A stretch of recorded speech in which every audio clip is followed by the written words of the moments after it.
The Gentleman. The Gentleman! Was it good? Worth checking out this weekend? Let's talk about it.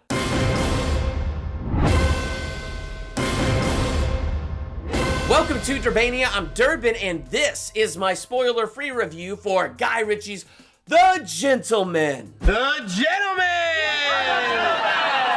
So is it good? Is it worth checking out this weekend?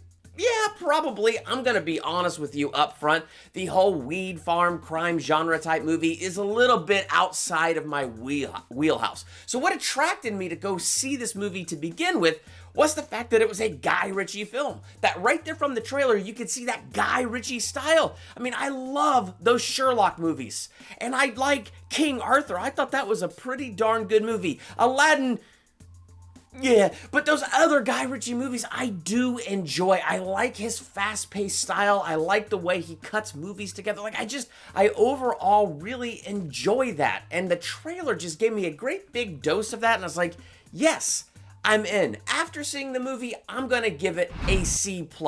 I didn't hate this movie by any stretch of the imagination, but I wasn't in love with this movie either. But I was entertained. It was an entertaining movie, and one of the biggest positives was the all-star cast. They were absolutely fantastic. You know when an actor gets good dialogue and they're really excited to have that good dialogue and man, they just have a good time with it? That's what I felt like was going on with this movie. I mean, you have Hugh Grant, whose accent was pretty hysterical in this. So play a game with me, Raymond.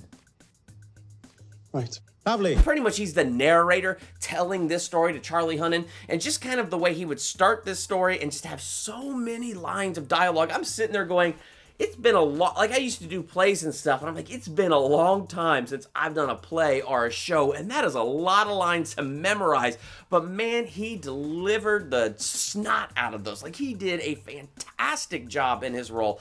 And same thing with Charlie Hunnam, and I'm gonna pick on Charlie Hunnam as one of my favorites just because, like, I'm just getting to know him as an actor. Probably the biggest role where he really stood out to me thus far is King Arthur, the other Guy Ritchie movie. I just feel like he did a great job in that role. Like, he owned it pretty good, and he did the same in this, but I think he did better in this role than he even did as King Arthur. Like, he really owned this. When he was in those scenes, he owned it. So I thought he did a fantastic job. But really, I could go around and say that about pretty much the whole cast. They all did a really good job with their dialogue. They did a great job with their scenes, and they did a good job just drawing you into what was going on.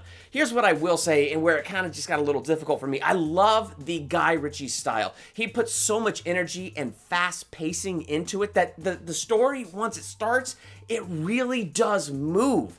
And I liked that. I liked that energy. But it was moving in tons of different directions all at once. It does bring it all together, but it's moving in so many directions and it's throwing so much information at you. I'm sitting here going, wait, I gotta keep track of that thread. Wait, where's that thread going? Wait, what was that? Like, I mean, it had some pretty good twists and turns and stuff, but again, it was just throwing a lot at you. And with that Guy Ritchie style where it kind of like jumps here, then over there, but then you're right here again, and well, now we're over here. So you had that going on in the movie. So I spent a lot of energy trying to keep track of what was going on. And my wife had a comment about that. She said at some point she was kind of exhausted. Like, there's this point where Hugh Grant says, all right, so we're getting to the end of this story, and we're like, oh good. Not because we were bored or disliked it, but I mean, it felt like our brains were in overdrive just trying to, you know, bring these threads together. Now, I think if I saw the movie a second time, now knowing where this all ends up, I think I would enjoy it more, and I think I would pick up on more. So I think if I saw it again, maybe my grade would go up. I feel like for me personally, if I was gonna see it again, I'd wait till it was on Netflix or something. And if the weed farm crime genre thing is your genre and you like it and you love Guy Ritchie and you love his style, then this is your movie to check out this weekend. But if you find yourself kind of more in my boat where this is kind of outside of the wheelhouse of the type of genres you're interested in, it's still an entertaining movie and it'll be worth checking out probably on Netflix where you could watch it a couple of times and kind of go, I see now. So I probably will check it out again, especially when it does hit a streaming service, and then like my grade might go up at that time. But I think a C+ is a pretty good grade. That's average. It's good, and the movie was entertaining. What did you think? Would you go higher or lower than that C+? Let's talk about that in the comments. While you're there, hit that subscribe button to become a Durbanian and hit the bell by the subscribe button so you're notified the next time I do a movie review, ranking video, theological analysis, or anything else I do here. I'm Durbin. Thanks for checking out Durbania.